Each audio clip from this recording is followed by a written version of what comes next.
Assalamualaikum warahmatullahi wabarakatuh. Perkenalkan, nama saya Ilham Al-Farisi, NIM 201440115 dari Poltekkes Kemenkes Pangkal Pinang, Prodi Keperawatan Pangkal Pinang. Di sini saya akan menjelaskan sistem muskuloskeletal. Di sini sudah ada 4 gambar. Di sini ada tulang tengkorak, tulang leher, tulang dada, tulang rusuk, tulang belakang, tulang panggul, tulang kelangkang,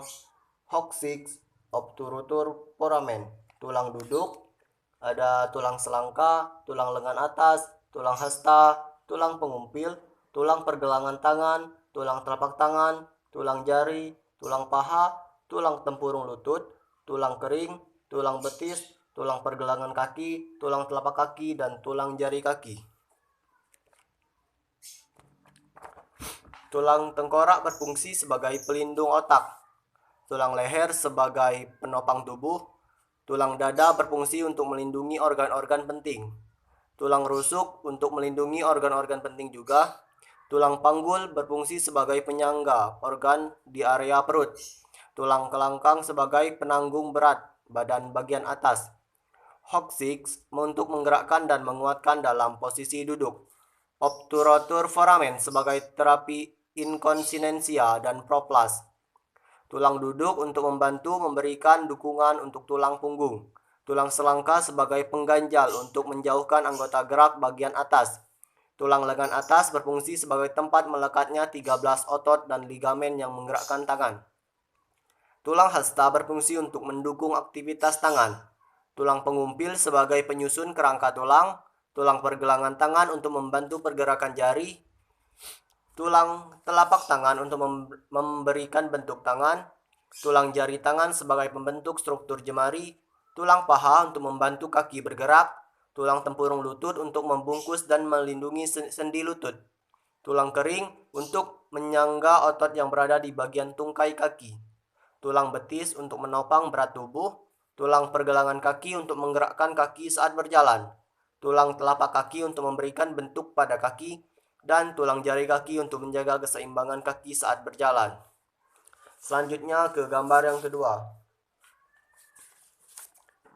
Pada gambar yang kedua ada varletal bone,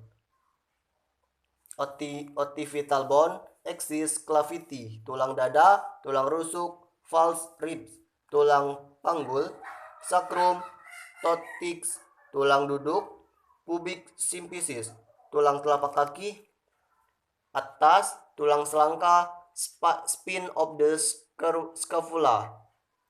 inera spinatus fossa, tulang lengan atas, tulang pengumpil, tulang hasta, tulang telapak tangan, tulang jari tangan, tulang paha, tulang tempurung lutut, tulang kering, tulang betis, dan tulang pergelangan kaki. Adapun fungsi-fungsinya yaitu parietal bone berfungsi untuk mengendalikan sensasi, occipital bone untuk membantu perputaran kepala,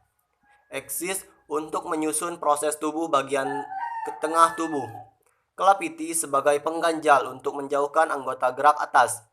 tulang dada untuk melindungi organ-organ penting, tulang rusuk juga untuk melindungi organ-organ penting, false rib untuk melindungi bagian dalam tubuh, tulang panggul sebagai penyangga organ di atas perut, sacrum tempat dasar menyatunya tulang punggung, coccyx untuk menggerakkan dan menguatkan dalam posisi duduk, tulang duduk untuk membantu memberikan dukungan tulang punggung, tulang telapak kaki untuk memberikan bentuk kaki, atas untuk menjaga tulang kepala supaya tetap tegak, tulang selangka untuk pengganjal untuk menjauhkan anggota gerak atas, spine of the scapula untuk menyokong pergerakan bahu, infraspinatus fossa untuk melakukan eksorotasi bahu, tulang lengan atas sebagai tempat melekatnya 13 otot dan ligamen yang menggerakkan tangan,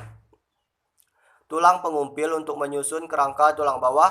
tulang hasta untuk mendukung aktivitas tangan, tulang pergelangan tangan untuk membantu pergerakan jari tangan, tulang telapak tangan untuk memberikan bentuk tangan, tulang jari tangan sebagai pembentuk struktur jemari, tulang paha untuk membantu kaki bergerak, tulang tempurung lutut untuk membungkus dan melindungi sendi lutut, tulang kering untuk menyangga otot yang berada di bagian tungkai kaki, tulang betis untuk menopang berat tubuh, tulang pergelangan kaki untuk menggerakkan kaki saat berjalan. Selanjutnya ke gambar yang ketiga. Gambar yang ketiga ada frontalis M, proterus M, buccinator M, stemosiedomastoi, trapezius, deltoid, fractoralis major, bicep brachii, external abdominal oblique M, wrist on fingers, flexus, rectus abdominis, flatteneus M, vastus lateralis, vastus medialis, dan tibialis anterior. Dan fungsi-fungsinya adalah, yang pertama adalah frontalis M sebagai ekspresi wajah, proterus M untuk membantu menarik bagian kulit, buccinator M untuk menarik kembali sudut mulut, stemosiedomastoi untuk mengatur tekanan, trapezius untuk menahan gerakan bahu, deltoid untuk mengangkat lengan, fractoralis major untuk membantu gerakan aduksi dan endorotasi, bicep brachii untuk melenturkan lengan bawah, external abdominal oblique M untuk menarik dada ke bawah, wrist and fingers flexus sebagai fleksi pelang tengah di 4 jari, rectus abdominis untuk menunjang pergerakan tulang belakang, flatteneus M untuk membantu aktivitas berjalan, vastus lateralis sebagai ekstensor persendian lutut, vastus medialis sebagai ekstensor persendian, dan tibialis anterior sebagai fleksi tungkai bawah. Gambar yang terakhir ada otot belakang kepala, triceps brachii, gluteus maximus, semimembranosus, semimembranosus, biceps porangis, gastrocnemius, soleps, trapelius, deltoid, rhomboid, latissimus dorsi, extensor curvi ulnaris, gluteus medius, dan gracilis.